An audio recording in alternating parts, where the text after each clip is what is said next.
Welcome to the DFO Rundown podcast with Frank Saravalli and Jason Gregor on dailyfaceoff.com. Delivered by DoorDash. Welcome to episode 119 of the DFO Rundown. I'm Jason Gregor. We welcome in Frank Saravalli from lovely Philadelphia. And we are into the final few weeks of the season, Frank. And, lots happening over this past weekend. Let's start with the one playoff race for a playoff spot involving Vegas and LA, and LA losing yesterday. They got 8 games. Vegas has 9. And if Vegas wins their game in hand, then they'll technically be in the playoffs because they have more regulation wins. You look at their schedules down the stretch. Vegas does have a tougher schedule as far as opponents. If you look at quality, LA only plays one playoff team down the stretch, but it looks like the injuries to the Kings defense have slowly started to catch up to them. Man, it's a swoon at the exact wrong time for the LA Kings, who maybe like 2-3 weeks ago seemed to have this playoff spot all but locked up. And it's not just the injuries. They've also, they've really lost some tough games as they've, appeared to get some more guys back. And you think, okay, maybe the worst of it's over. Yeah, they've opened the door wide open for the Vegas Golden Knights. The Golden Knights have gotten a bit of a gift here in terms of that opening. Oh, yeah, no question. Now, as I mentioned, the Kings, they play in Chicago. Like, to me, that game in Chicago is bordering on a must win because they play the next night in Colorado, and I would say that's going to be a loss for sure. So, you've got a game in Chicago. You got a home and away with them. You got a home and away with the Ducks. You got Seattle, Vancouver, and Columbus as the other 7 games. And then the Colorado one is the one I look at as kind of like almost a scheduled loss, if you want, second of back-to-back. And, I just saw the Avs and the Oilers play one of the more entertaining 1-1 regulation games I've seen in a long time. And the Avs are really good, and they don't even have Landeskog yet. So I was going to say, keep in mind too, and we saw this with the NBA over the weekend, the Avs don't really have a lot to play for. So, not to say that they're going to throw in the towel, but there's not a big push for them to keep grinding it out, especially the later we go. They're probably at some point going to take their foot off the gas. I'd imagine at some point they rest a few guys, maybe not as soon as this week, but I'd imagine at some point soon. That's the other thing about the Kings. You mentioned the schedule.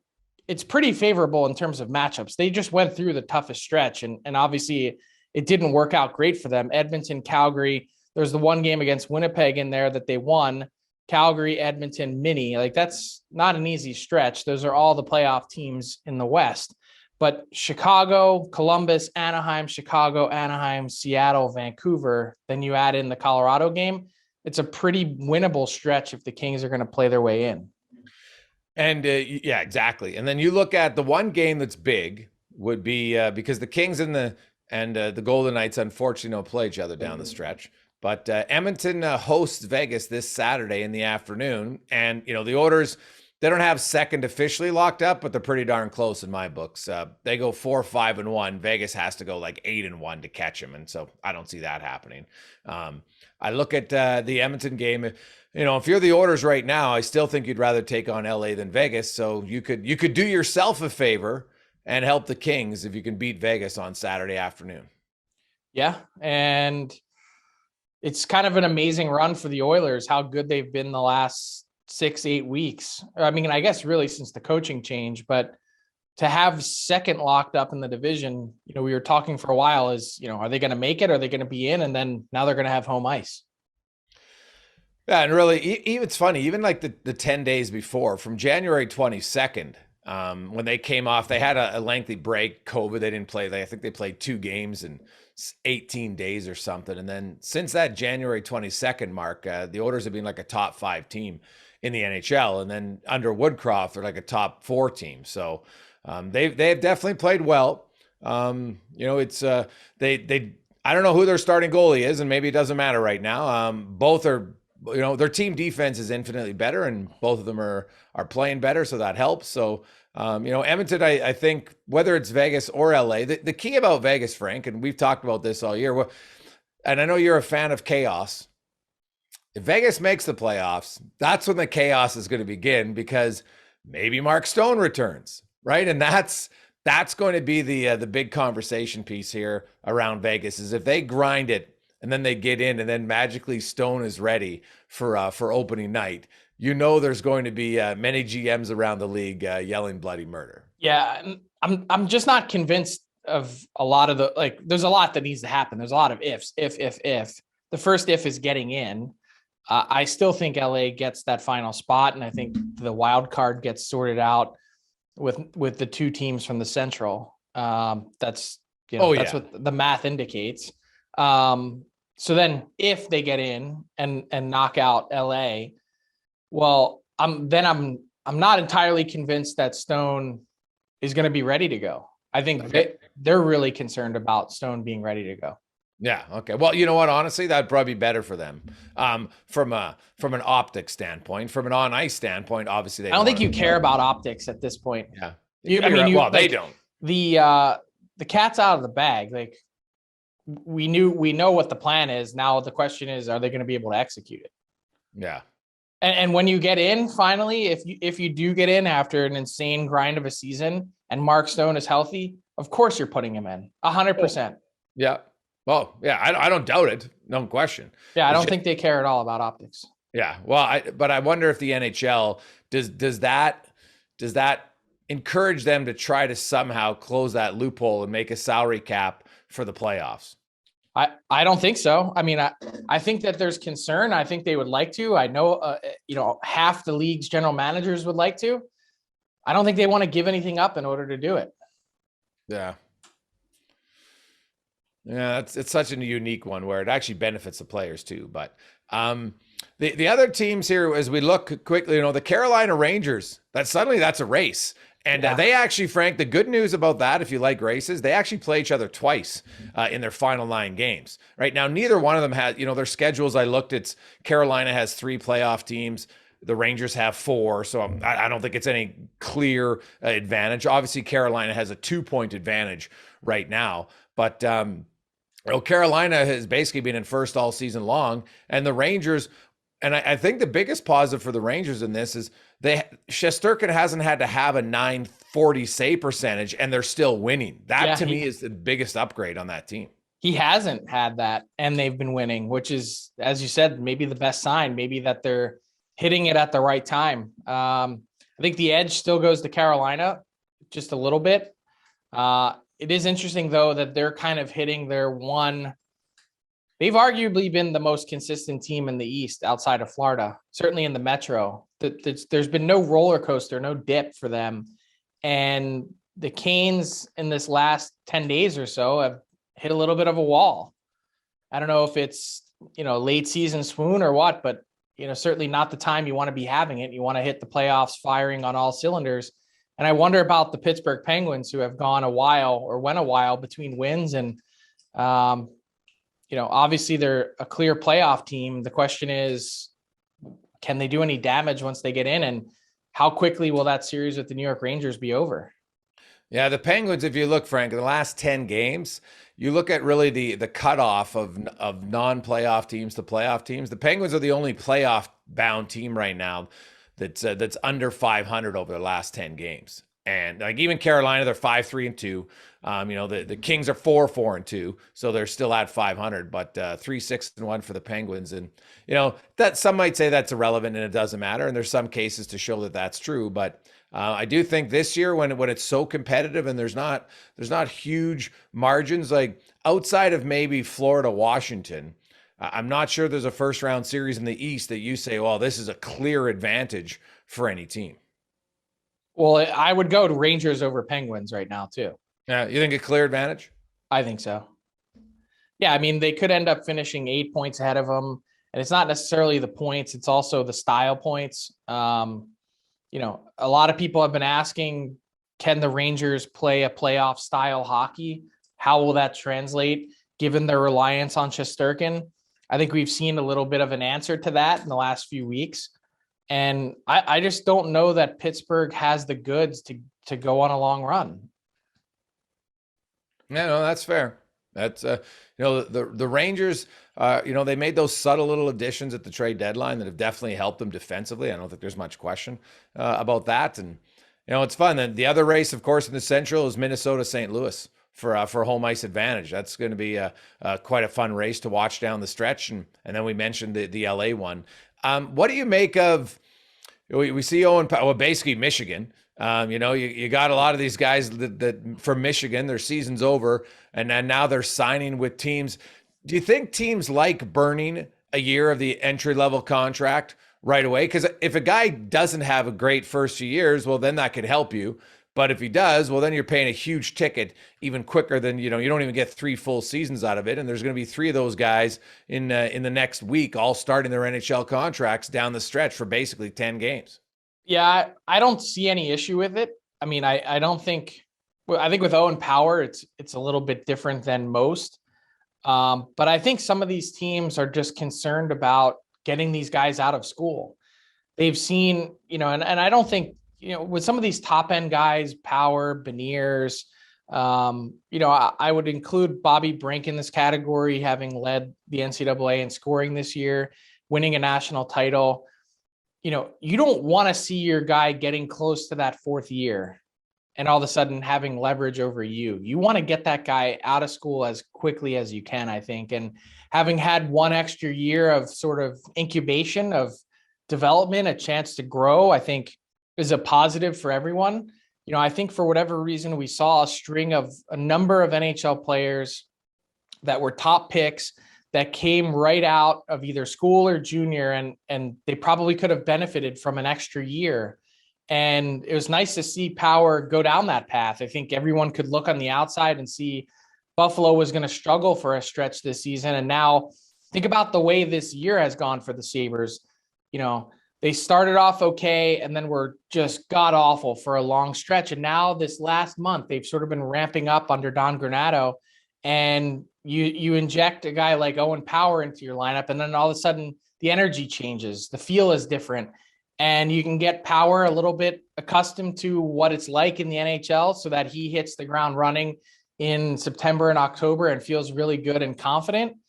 And then the other part is you now have your work cut out for you this summer if you're the Sabres and trying to find a partner to play with Owen Power, someone who's likely a vet that can provide some comfort on the blue line. Now, as I'm speaking, I'm wondering, Owen Power, they only got 8 games left. Doesn't he have to play 9 games to burn the first year of his entry-level contract, now that I say that out loud? So now I'm questioning myself. I don't know if he'll burn his first year because they only got 8 games remaining. And so, now Seattle and Columbus, though, Columbus has 9. And so with Ken Johnson, if he plays all 9. His birthday is November 22nd. And the way it works when signing, the time he signed? Yeah, it's the age of the year you turn and in the year you sign it. So he signed his deal in 2022. He turns 20 in 2022. Therefore, he's 20 and he's no longer slide eligible. So just putting pen to paper on the contract is actually what burned the first year of the deal. Now Johnson and Beniers, are they in the same boat? Or if you keep them under 9, like 9 and under, then you don't burn it? No, Beniers is 20. Okay. Johnson, I gotta find him.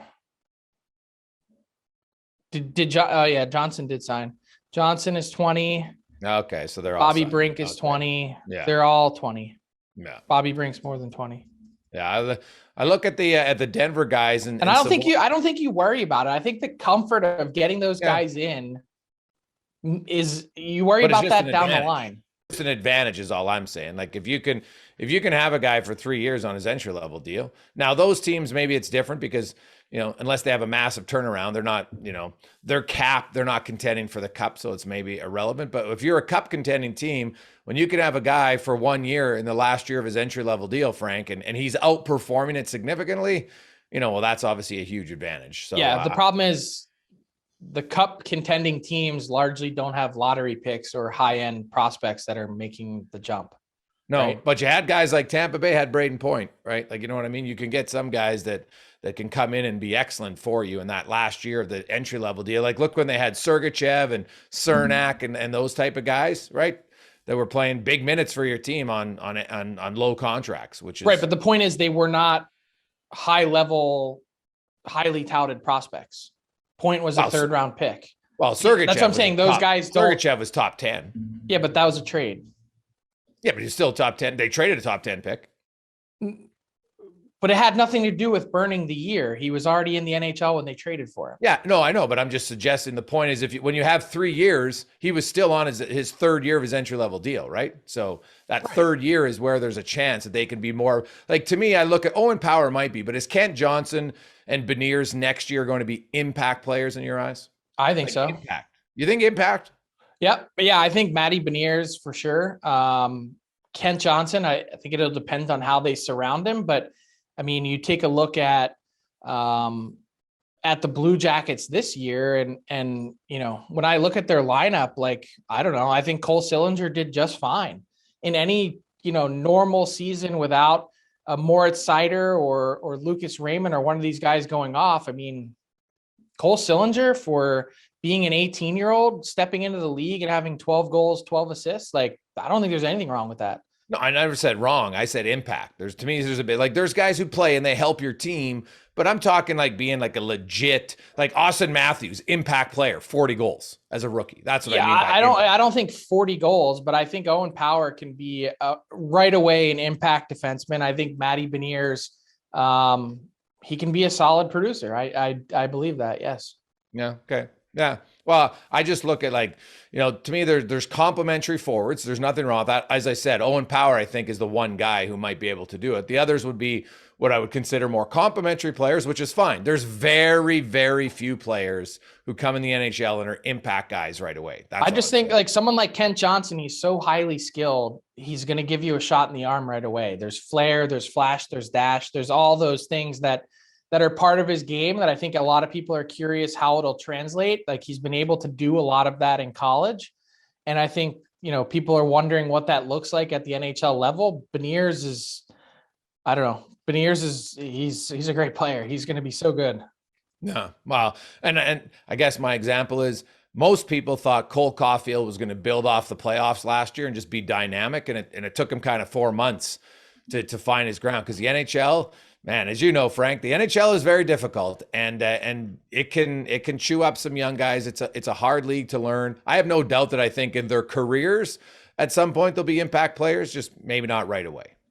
Cole Caulfield, coaching change, still going to hit 20 some goals. Yeah, no, it helps him for sure. But like people thought, like, Frank, he's going to score 35 this year, right? Like, I just think sometimes the expectations on rookies are too high. So I always try to temper it for a lot of people, because then you're not as disappointed. Because if you come in with high expectations of a player, the player might still play fine, but you had unrealistic expectations. So I always try to tell fans to temper their expectations for rookies, because it's very rare that you see a rookie come in. Doesn't matter how highly touted they are. I don't care if they're first overall or 10th, whatever. There's just very few that come in and live up to some of the overhyped expectations. Fair. Speaking of overhyped, right now he's not, Auston Matthews. I would say this. I think today, Auston Matthews, I think he might be more favored for the Lindsay than the Hart, because the awards are different, right? The awards are different. Where do you come out? Do you think he's favored more in one or the other, or is it still wide open? I think this is your hot take of the day. I would say, I think it's open for both. I was going to say, I think he's more favored for the Hart, but I don't know. I'd love to know what players think about Connor McDavid. Like, no one's talking about him. He's still only leading the league in points. Mm-hmm. I mean, I think players universally, more or less, think he's the best player in the game.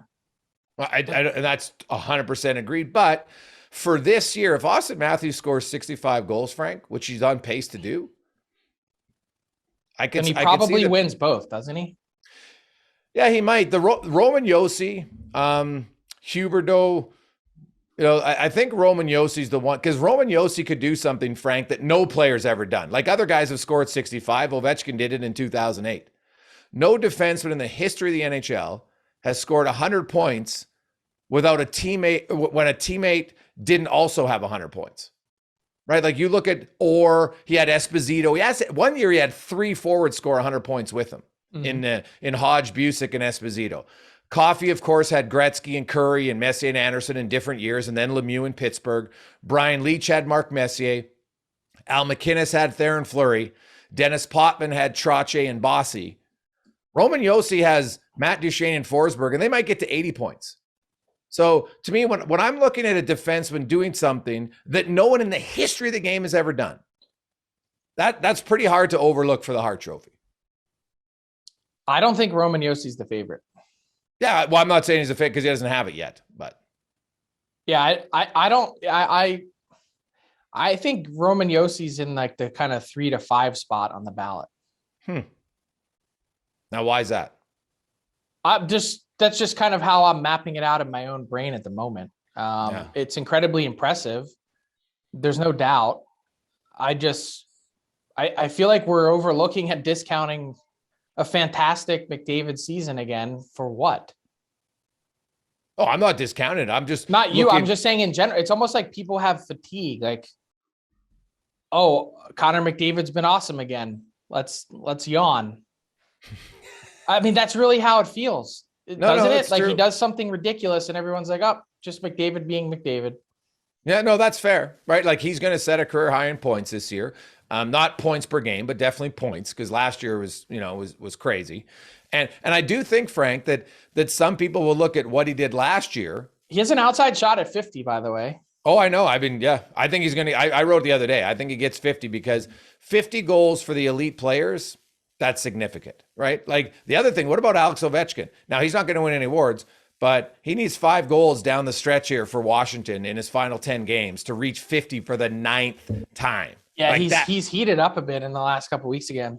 Yeah. Oh, I figured he would, but he wants it. Yeah, and as he should. Like, awesome. Like, there's an outside chance the NHL could have 6, 7 50-goal scores, which is awesome. Like, offense is up.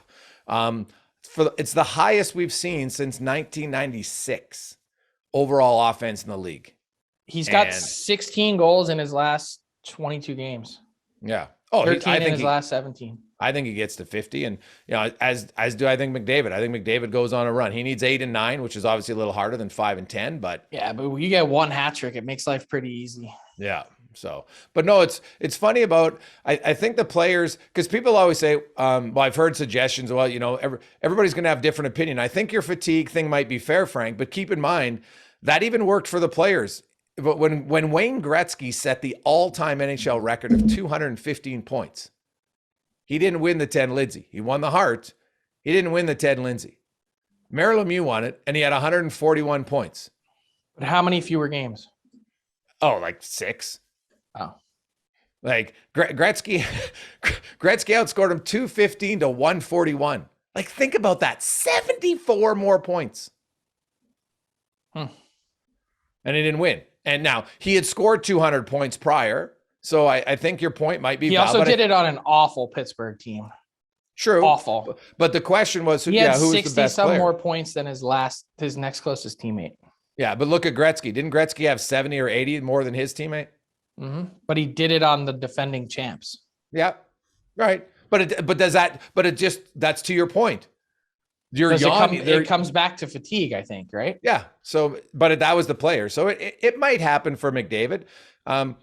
I also think some people look and say, well, you've got, 2 of the top 3 leading scorers in the same team. Does that hurt each other? Right? It all depends how you vote. As I've always said, the vote for me is fascinating, but I think Roman Josi should be up higher because he's doing something that he could do something that no other player in NHL history has ever done. Okay. So let's do a quick ballot check. Give me your top 5. And I'm not giving you mine because I don't have it yet, but where do you slot it right now? Well, I haven't looked at it. I would say this though, because we talked about there's 7 guys. Shesterkin's not going to be in my top 5 because he hasn't played enough games. He's not in my 7. Yeah. So there's Kaprizov, Gaudreau, Huberdeau, Matthews, Josi, McDavid. I think those are the top 6. Draisaitl's had a really good year. I was going to say I didn't hear a Draisaitl in there. He probably will finish 7th. That would be my guess today. And what's your reasoning? I'm not saying you're wrong. I'm just this is the fascinating part of it is, well, I think Draisaitl is going to have 50 and 100 points. And we talked about how significant that stat is. Oh, it's very significant.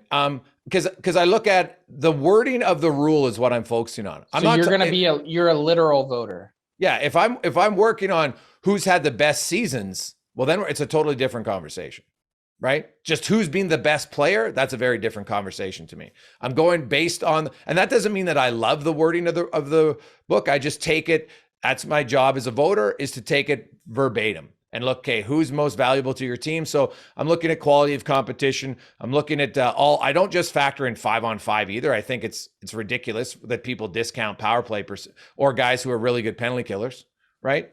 So I have it probably 6 guys. I couldn't say in order, but the more I look into Roman Jossi's usage, the more I say I can't overlook the guy is all. Like, he plays way more minutes than anyone else, right? He's on a team where he's the leader offensively as a defenseman. And he's pushing for 100 points. Even if he gets to, like, he'll be the 9th guy ever to get 90 points. So you're doing something that very few players in the history have ever done. No one's done it in the last 30 years.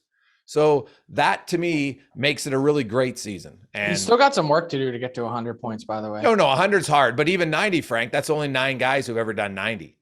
And what if he doesn't get to 100 points? Does it change the view at all? If he gets to 96, I could use my rule and say he's the first defenseman at 96 points where he didn't have a teammate with 100. You know what I mean? Like, it's not really going to alter it that much. I think some people look at the milestone like if he ends up with 98 points because he didn't get 100, is it significantly that different? Like, if Matthews only gets 63 instead of 65, is it clearly that much different? I don't think so. Mm-hmm. He's on track for 99.4. So it'll be very close. Yeah, I have to look at the Preds sked to see if he has a few games against teams that have been weak defensively, right? Like yesterday, it's funny now, like Josi didn't get a point yesterday. I'm like, oh, geez, that's going to be hard for him to get 100 because now he's just slightly on pace for underneath. But the fact that he's even on pace for that, Frank, is amazing to me. So I can't overlook that. But at the same time, what Matthews has done is unique. Jonathan Huberdeau set an NHL record by left wingers. So the thing that's great about it is there's so many players having really good seasons that whoever wins is going to, not that you're never deserving of it, but there's no clear-cut winner. I think that makes it almost more important, to the person who does win, because there's like, man, there was a lot of really good options this year. Yeah. Can I offer a quick word about Auston Matthews? For whatever reason, it went quasi-viral over the weekend. I was getting a lot of mentions and tweets from people where they were playing a clip from February 2021 on the rundown when we were talking about Auston Matthews in last year's shortened season, and people were going crazy right off the hop. Do you remember this? They were saying, oh, can he get to 50 goals last year? And I was like, stop it. Like, please, 50 goals in 56 games. Like, it's not going to happen. But the point was, I said the clip about last season and it didn't happen. So people were saying, I was getting tweets, when are you going to apologize? And I guess in picking Auston Matthews to score 62 goals this season, people thought that I was shorting him or somehow I'm not a believer in Auston Matthews and his goal scoring magic. I am. I was just saying last season, I didn't think it was going to happen. Hey, Frank, the internet, trust me, that if someone's not the internet remains undefeated, didn't you know? But if they're not smart enough to understand the timestamp. No, they understood it. That's the best part. I explained it and they were still like, when are you going to apologize? Apologize for what? I wanted to mention, I think Auston Matthews is special. I just wanted to make everyone feel good. He is unreal, man. Like, he's the best shooter in the game right now today. I never thought we'd see 50 goals in 50 games again. Yeah. Well, I know it's an unofficial. It doesn't matter. Yeah. It doesn't matter. The fact that any player at any point in any stretch has scored 50 goals in any 50 game stretch in today's NHL is absolutely insane. So here's my question. Why do you think offense is up so much this season? What's changed? I have no idea. Because here's a stat for you, Frank. In 2006, when everyone was like, oh, there was so much offense, right? And everyone's like, oh, we're seeing all these 6-5 games. It was all power play. teams were averaging twice as many power play opportunities per game. Yeah. It was 6 per team. Now it's 3. Right? Like that. And the thing that I laugh about is people like, well, I don't want 6-5 games. Well, first of all, the league's never been 6-5 games ever. Now, there's been some, but never averaging 6-5 games. Even in the heyday of the 80s, it was only an average of 8 goals per game. And a lot of that came from the Edmonton Oilers. If you look at how many more goals the Oilers scored some years than everybody else, that really increased the league average significantly, because you got to remember it's a 21-team league. I'm just kind of curious. We have 50 guys that are at a point per game or better. I know. So I feel like an old man, but I'm old enough to remember Jamie Benn a few years back thinking like, is this the new normal? 86 points led the league. Yep. Wasn't fun. 87 points. Sorry, 2015. 87 points. I'm like, is this how it's going to be from now on? No, well, all I know is I applaud it. And I hope that the league and everyone recognizes scoring is up. So I don't want to hear this garbage excuse. No one wants to watch 6-5 games. First of all, there's a few more of them. And yes, they do in the course of an 82 game season. So I applaud the players that are producing more overall than we've seen in decades. And I just hope it continues, because you know what's funny, Frank? From 96 to 97, the drop in offense was awful.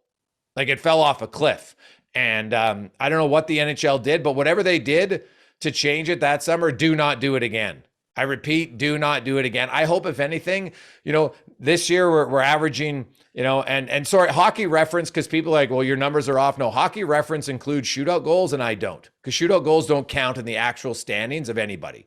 So what's your working theory? Why is it? My working theory is that we've gone through so many iterations in the rule book where there's been a crackdown on slashing. There's been a crackdown on cross-checking. There's been a crackdown on hooking.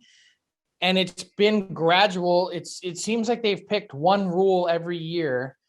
You remember how much we talked about cross-checking at the start of the season and how this would be a point of emphasis? Well, the NHL said at the GM meetings a few weeks back that cross-checking calls aren't up because players adjusted to the standard so quickly. I think my working theory as it relates to goals is that the game is being played more cleanly than it ever has been. Yeah, that's fair. That I know to give credence to what Bernie Nichols said on Friday, because I think some of his points were pretty debatable about it being easier to get to the net and score. I do think there's something to the idea of that. Just it's not space, but it's just a little bit when you're being hassled less. Obviously, it's going to be easier to make plays. Oh, go watch the hooking and the holding that was allowed in the 80s, even though it was high scoring. Go back and watch it. Go watch in 2002 and 3. Yeah. Like it wasn't that long ago. Yep. But you look at today's game, it feels like it's totally different. And I think I'd have to think that that's the only reason. Like, I can't come up with another plausible. Well, here's my other reason, Frank. Players have gotten skills coaches the last 6 years. For the longest time, you had goalie coaches, and the goalies had all their coaches, especially in the summertime, right? And they still do. Players never did. And it's only, you've got Adam Oates, who we had on the show. You have other skills coaches. And the best players in the world are using them. And now second tier and third tier guys are as well. And so these players, the goalies are still good, but you look at some of the, people are, oh, that's a bad goal by the goalie. When the guy puts it in like a 2-inch window, I'm like, that's not a bad goal. That's the only place the guy had to shoot.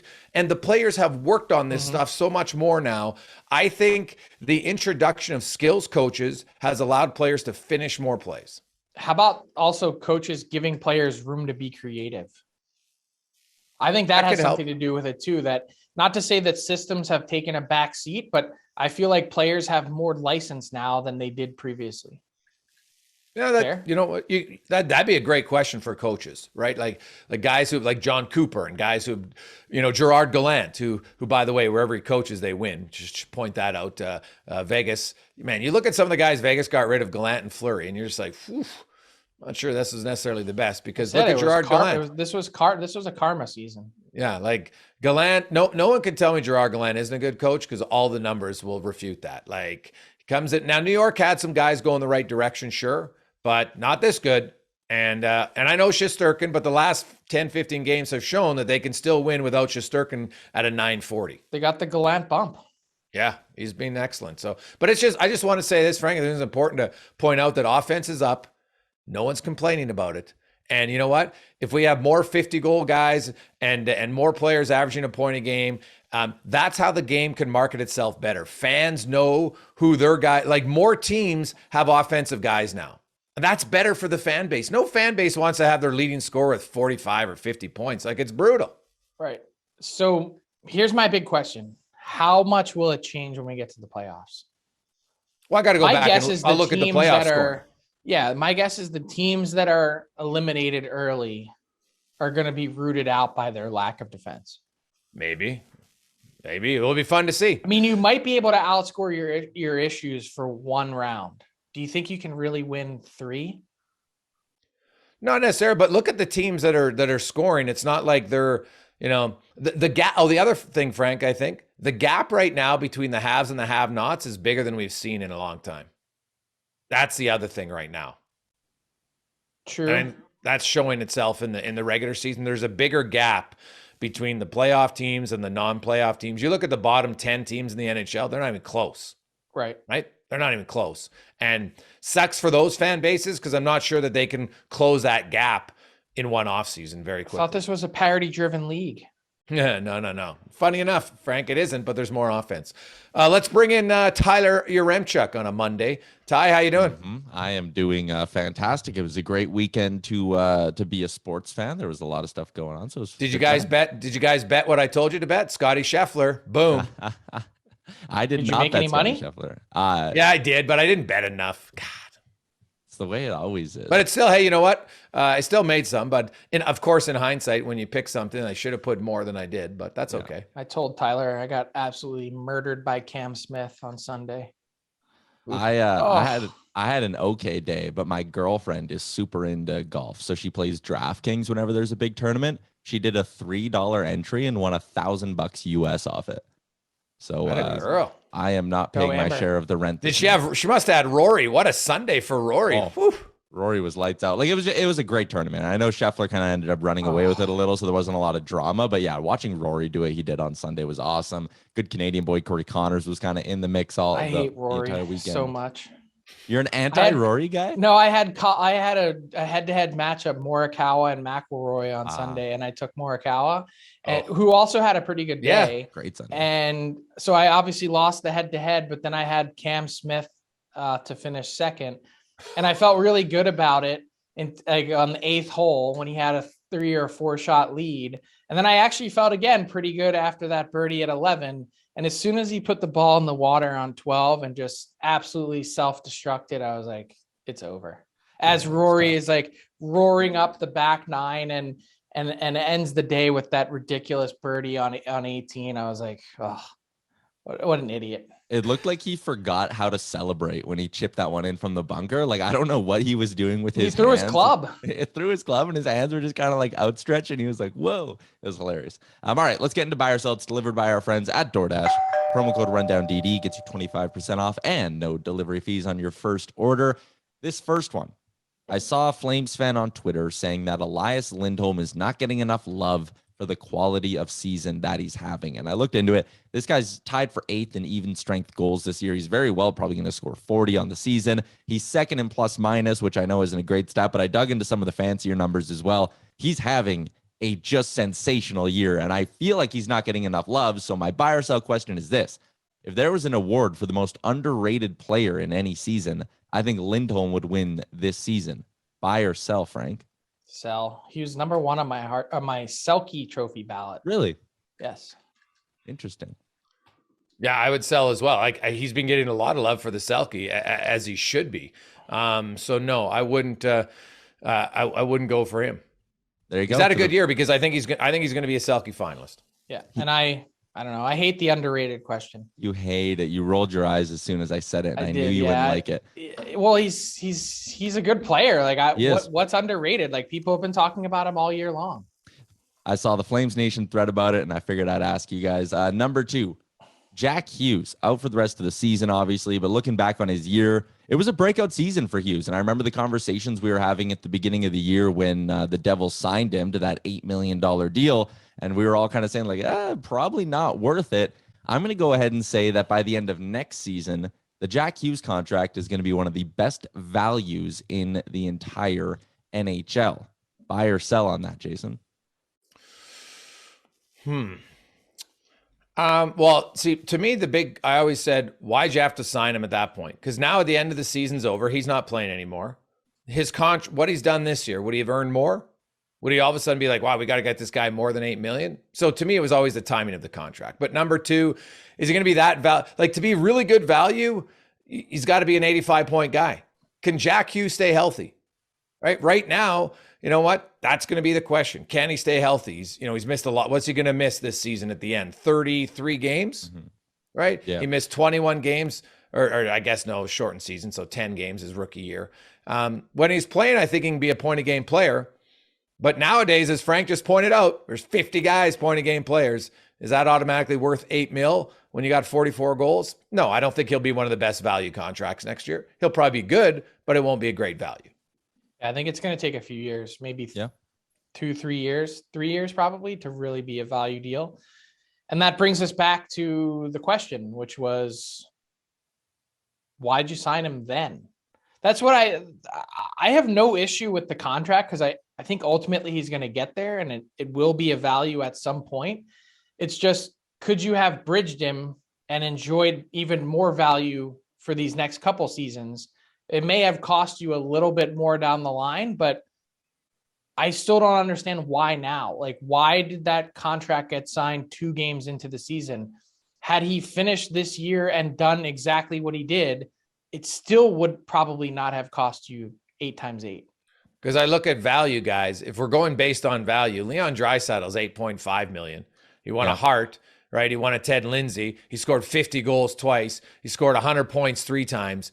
That's value. So is Jack Hughes going to be a 50-goal, 100-point guy? If we're talking value, that's a pretty big ask. Yeah, that is fair to get to that value threshold. I was curious to see if after a season your opinions had changed on the deal, and it has not. Third one I got for a lot of talk, Auston Matthews. Could he potentially hit 65 goals this year? What about the 70-goal mark? Will Auston Matthews ever have a 70-goal season in his career? Would you buy or sell on that idea, Gregor?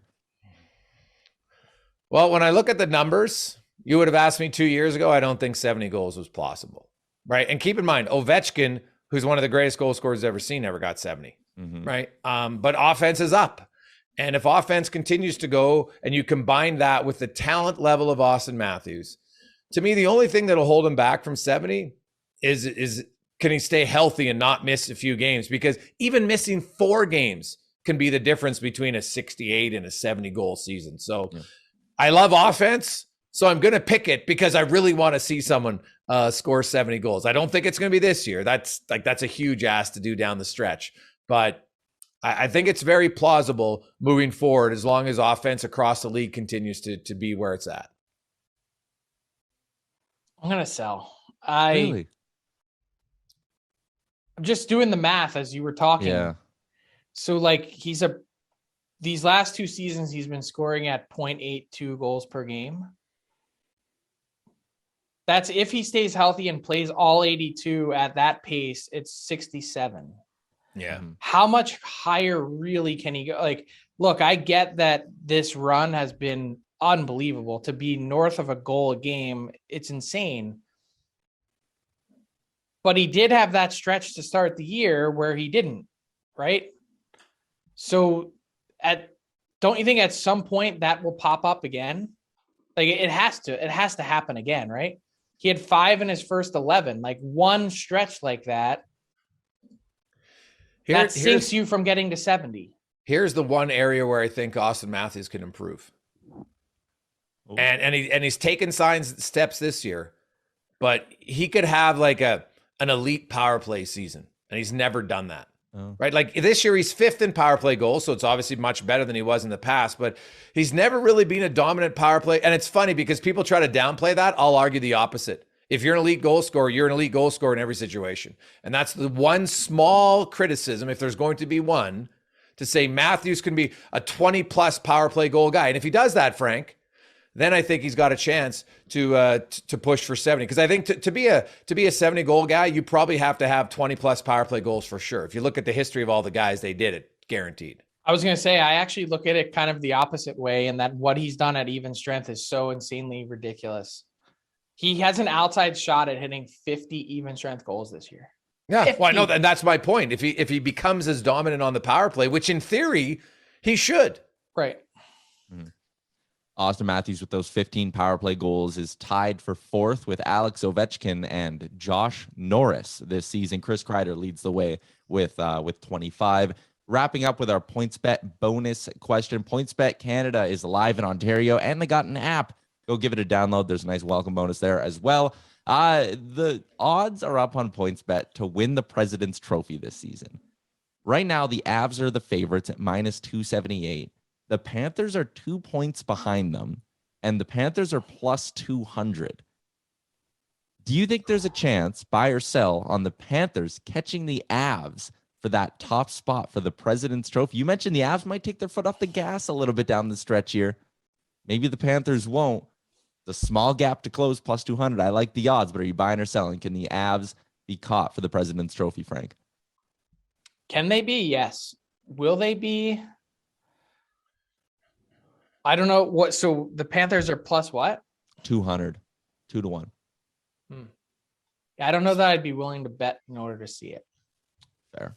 See, I kind of like those odds, right? Me too. But the thing is, Colorado has a tiebreaker, so it's really 3 points, right? Because they've got 4 more regulation wins than the Panthers. So, let's say the Avs go 6-4.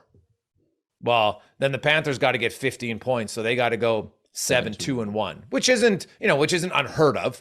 But the Avs are also cruising along at 8-1-1 in their last 10. Like, there's no indication that they go 6-4. You know what I mean? Yeah. Well, that's what I'm saying. The trouble is, like, I don't see that big of a drop off to the point where Florida can make up that much ground plus 1. Yeah, but it is intriguing. But I see why. I see why Colorado's so low and they're so high. But I probably would sell and say that Colorado still finishes the top. Speaking of trophy odds, and I just want to throw this out there again. Full disclosure, I cannot wager on trophy awards, the ones that we vote on. And I've made it clear to our membership at the PHWA that you cannot. But I did let my buddies know on the golf course a few weeks ago, hey, that Roman Josi guy plus 350 for the Norris, back when everyone thought Cale Makar had it locked up when we first started talking about Josi and the 100-point season, they're now dead even. Really? Josi and Makar, I think they're both, like I saw on Sunday, minus 106 or minus 110. They're both dead even money. Yep. Damn. Crazy. Yeah. Huge swing. Well, Roman Josi's last 35 games, man, have been unreal. Like they've been just as impressive almost like Auston Matthews, because you score the goals and I get it. But when you're a defenseman and you're averaging almost 2 points a game for 35 games, come on now. Like that's, we're talking like those are Bobby Orr, Paul Coffey like numbers. Yeah. And they were scoring 139. And you're doing it in points. 2022. Yeah, I love it. All right, that's going to do it for another edition of Buy or Sell delivered by DoorDash. Frank, before I let you go, underrated player right now, Josh Norris in Ottawa. Not buying that. I don't know if you read the Daily Faceoff roundtable the other day. It was the question from Matt Larkin was, who's the one player or team that you believe can keep it going for next season? And you said Josh late Norris? Season hot streak is legit. And I will just read you my little quip. Josh Norris of the Ottawa Senators. Not sure how much love Norris has gotten outside of Canada's capital, but I think he's a legitimate star in the making. Since March 1st, Norris is 11th in the league with 12 goals in 17 games, one more than Alex Ovechkin in that span. Don't know that he'll ever be a 50-goal scorer like Ovechkin, but Norris' season has been incredibly impressive. Hit 30 goals and did it in 52 games, centering Brady Tkachuk and Matthew Joseph. Decent preview for next season. And he's won more than his fair share of 800-plus faceoffs and delivered on an impressive 8 game-winning goals this season. 8 game winners for Josh Norris. I know, and I love it because your opening line said, that no one maybe outside of Ottawa knows about him. So kind of underrated. I guess, but not by me. No, sure. But that's just like how it gets out Lindholm. there. If you're not noticing Lindholm, I feel like you're just not paying attention. No. Lindholm, I think for sure is a Selke finalist. I think I think he's definitely going to be right in the running there. That line's had a great year. And even Matthew Tkachuk, who was asked the other day about the, your improved defense. He just chuckly goes, well, that's really Lindholm. I'm not sure I'm a great defensive player. Like even he admitted himself that Lindholm's kind of the conscience of that line. It's going to be a very expensive summer for the Calgary Flames. Yes. Matthew Tkachuk, Johnny Gaudreau, a lot of money. A big week coming up here. We got Rangers and the Capitals are going to, the Carolina Hurricanes and Rangers are going to meet one of their 2 times this week. You've got, Vegas and Dallas and Nashville all playing meaningful games into that playoff run. The LA Kings, can they plug the leaks?